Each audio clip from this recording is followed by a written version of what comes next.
What up? It's my first day. Could call.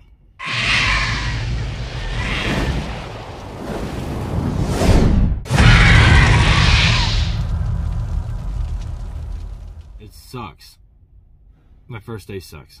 I've been stuck here on the yard for 2.5 hours now, waiting for someone to come out and fix the crank handle on a chassis that I have. The landing gear is up just high enough that I was able to drive towards the front up here, and it's not low enough for me to drop safely. So I'm stuck with this on the back of my truck.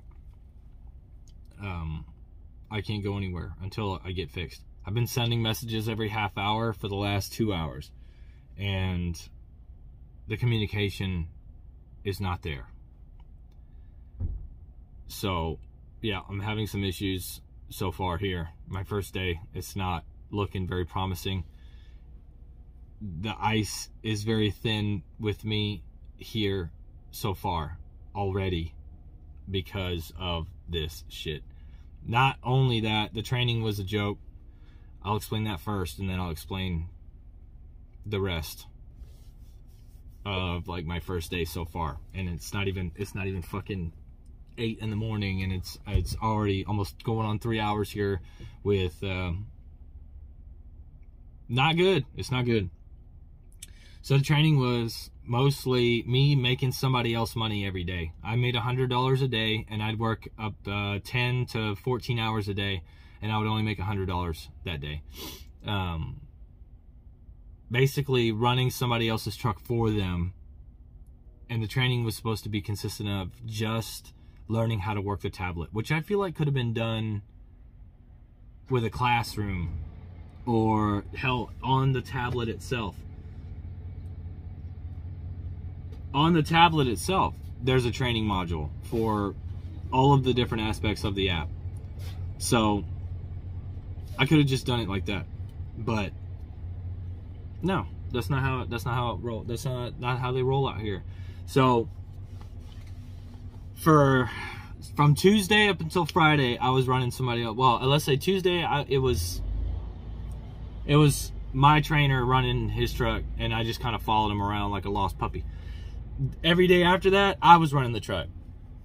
Every day after that, I was running the truck, the tablet. I was hooking and unhooking. I was sweeping out the trailers. I was doing all that. He was getting paid the miles and hourly. I only made $100. As soon as I went on duty that day, I made my $100. Show me how to run this tablet, and that's it. There's no reason for me to be making somebody else money. There's no incentive for me to sit there and ride the clock out. He likes to sit here and ride the clock out. He don't have a family to go home to. He don't have no kids. So he has no reason to go straight home. I only make $100 a day. I want to go home after I'm done. If we're not working anymore, we're not getting any more loads, I want to go home. I'm not going to sit here and fucking chit chat with people. I want to go back to the house. Now, now that I'm on the clock, and now that I'm making money every hour, granted it's only like $10 fucking an hour, plus, you know, the mileage pay, there's all these different pays, but if I'm not rolling, I'm not making any fucking money. I'm making the bare minimum right now, which is $10 an hour. I'm almost at 30 hours, and I haven't done a damn thing today. I hate not being productive. I hate feeling unproductive, and that's how I felt so far all day today. So I'm sitting here at the gate on a Sunday. Nobody's here at the office. There's people still working and shit, but I'm the only one here at the office. Well, there's no workers that work in the office at the office, which is basically just a trailer on a big ass dirt lot.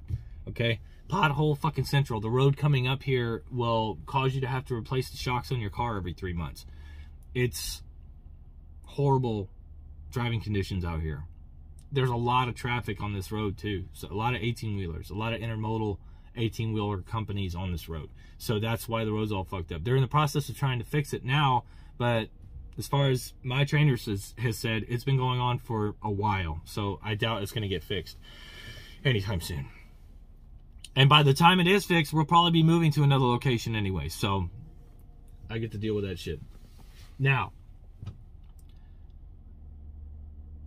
the last couple of days that I was training, I was doing everything. Sweeping out the trailers, hooking and unhooking, dealing with the paperwork, going into the shippers and receivers, and doing everything myself. So I'm basically making this man money, and I'm doing all the work. He slept, and when he wasn't sleeping, he was on the fucking phone. So the training was a fucking joke. A waste of time, in my eyes. I pick up on things really quick, especially like now. I'm trying to make money. I want to see what kind of money I can make here. I was told $1,600 to $1,750 a week by the recruiter. So far, she hasn't lied about the process. You know, I don't mind the camera. It doesn't really get on to me about anything. I always have my seatbelt on. I'm always paying attention when I'm driving, so I don't have anything to worry about. There's nothing to worry about. In this particular case, the communication is off. But am I surprised? No, not really. But for a company that seems so hard felt on safety and shit like that, like, I would think that they would have employees that were competent as well. As soon as the guys from the office leave here for the day, there's no communicating with them. I feel like they're extending an olive branch to me because I'm new, and they want me to feel welcome.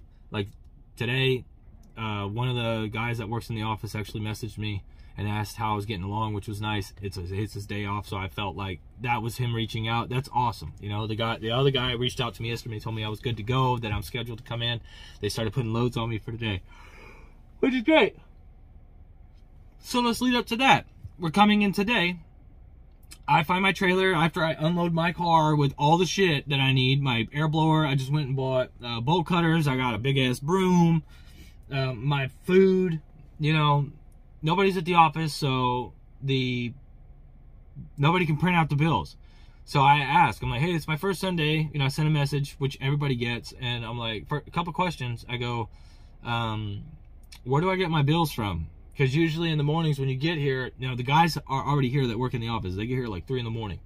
They'll put the bills up and they'll tack it to a cork board there on the wall. And they write your name on it, and you just grab the one with your name on it, and then you come out, do your pre-trip, and you leave. Well, nobody's here. So there's no bill. The lady, I guess it's the lady that went back to me on the messages, she answered pretty much immediately, which was great. And she was like, oh, well, I can email you the bills if you're delivering, but when you pick up, they'll give you your bills when you get there. And I'm like, everybody that works here has had to at least driven a year, right? So I imagine that anybody that's driven a year has made deliveries and knows how that process works. So if I'm referring to where do I get my bills, that usually would 100% of the time mean that I'm making a delivery, that I'm picking up something that's already loaded here on the yard and I'm trying to take it to its delivery spot on time.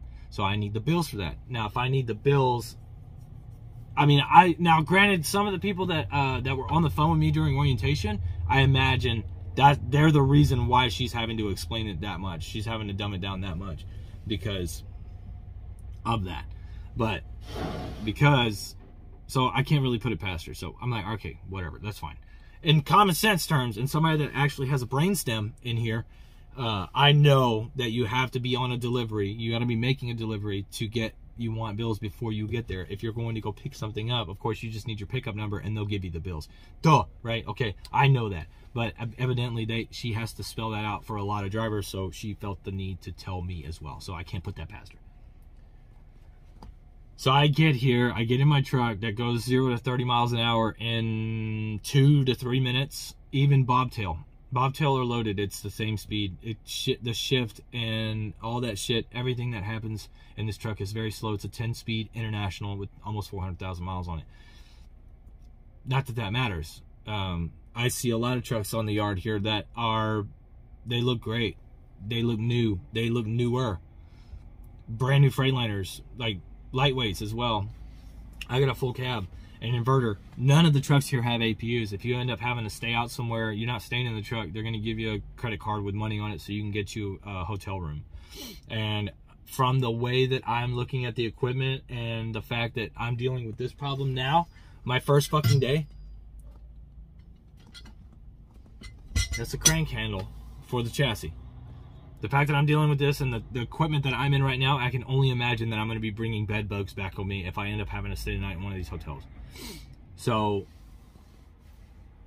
I don't have high hopes for this company. They're doing the bare minimum. And that's not okay. They're affecting my money at this point. I was told I'll be making $1,600 to $1,750 a week.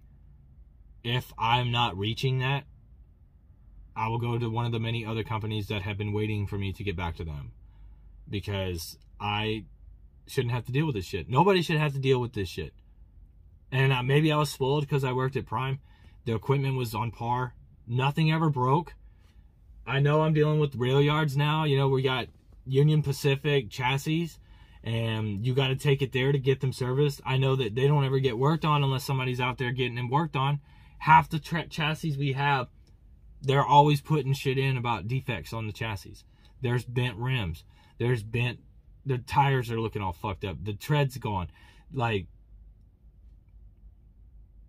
oh man.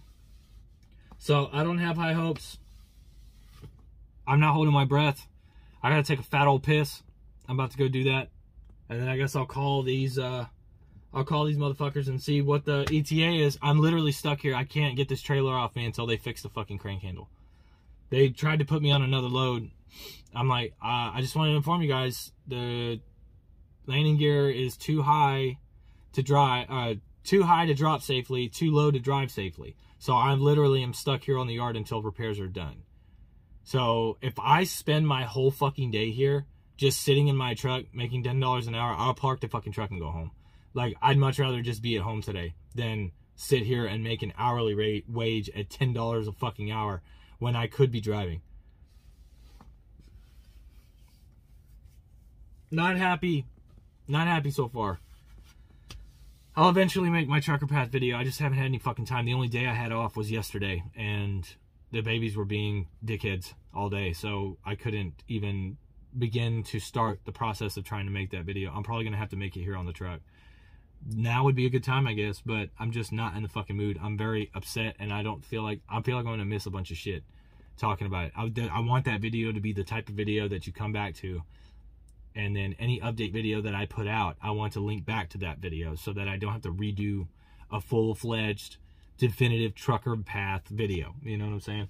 I want it to be the reason. I know Trucker Path is out there giving out an incentive to influencers, trucker influencers, but I want my video to be the best one. Sure, people are out there trying to be the first. Well, I want to be the best. Remember, just ladies, love it, hate it, fucking ready. Take care. I'll see you on another time.